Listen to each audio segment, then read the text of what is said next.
নির্বাচনটিকে অবৈধ ঘোষণা করেছে এবং ইঞ্জিনিয়ার ইশরাক সাহেবকে মেয়র হিসেবে ডিক্লেয়ার দিয়েছে।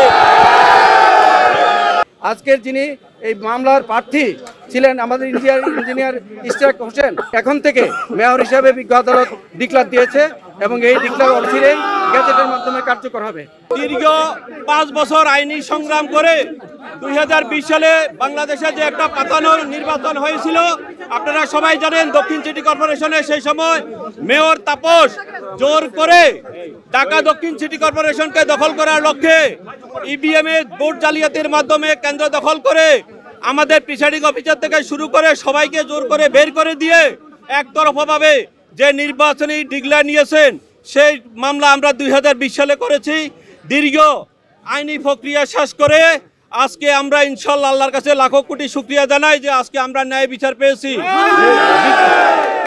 বিজ্ঞ আদালত আমাদের সকল বক্তব্য শুনেছেন, আমাদের 6 জন সাক্ষী দিয়েছেন, বাদী সাক্ষী দিয়েছেন এবং এই নির্বাচনে যে একটি ত্রুটিপূর্ণ নির্বাচন ছিল, ইভিএম জালিয়াতি ছিল, ভোট ডাকাতি ছিল এবং সর্বশেষ একতরফাভাবে আমাদের সকল অভিযোগগুলোকে অস্বীকার করে যেভাবে একতরফা রায় দিয়েছে সেই রায়কে যে আমরা চ্যালেঞ্জ করেছি সেটা আজকে আমরা সন্দেহাতীতভাবে আজকে বিজ্ঞ আদালতে আমরা প্রমাণ করতে পেরেছি। ওই নির্বাচনটিকে অবৈধ ঘোষণা করেছে এবং ইঞ্জিনিয়ার ইশরাক সাহেবকে মেয়র হিসেবে ডিক্লেয়ার দিয়েছে। ইনশাআল্লাহ অচিরেই নির্বাচন কমিশন কর্তৃক গ্যাজেট হবে এবং সেই গ্যাজেটের মাধ্যমে ইনশাআল্লাহ ঢাকা দক্ষিণ সিটি কর্পোরেশনে অচিরেই মেয়র হিসেবে উনি শপথ গ্রহণ করবেন। টানা 7মবারের মতো বেস্ট টিস্যু পেপার ব্র্যান্ড হিসেবে স্বীকৃতি পেয়েছে বসুন্ধরা টিস্যু। এইটা আমাদের একটা গণতন্ত্রের মহাবিজয়। আমাদের দেশে যেভাবে একটা কালচার গত ফ্যাসিস্ট সরকার গড়ে উঠেছিল, যে ভোট জালিয়াতির মাধ্যমে লুটতরার মাধ্যমে সন্ত্রাস তৈরি করে ভোট কেন্দ্র দখল করে যেই অনিয়মের মাধ্যমে একটা ইলেকশন করেছিল, সেই ইলেকশনে এবং সরকারের নির্বাচন কমিশন এবং কমিশনের যে লোকজন তারাও সহায়তা করে যে এক পেশে রায় নিয়েছিল। আজকের বিজ্ঞ আদালত এই 5 বছরের আইনগত প্রক্রিয়ার মাধ্যমে সেই রায়টাকে বাতিল করেছেন।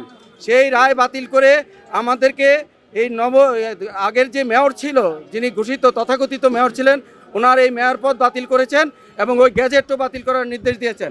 আজকের যিনি এই মামলার প্রার্থী ছিলেন আমাদের ইঞ্জিনিয়ার ইশরাক হোসেন ওনাকে এই পরবর্তী এখন থেকে মেয়র হিসাবে বিজ্ঞ আদালত ডিক্লেয়ার দিয়েছে এবং এই ডিক্লেয়ার অচিরেই গ্যাজেটের মাধ্যমে কার্যকর হবে।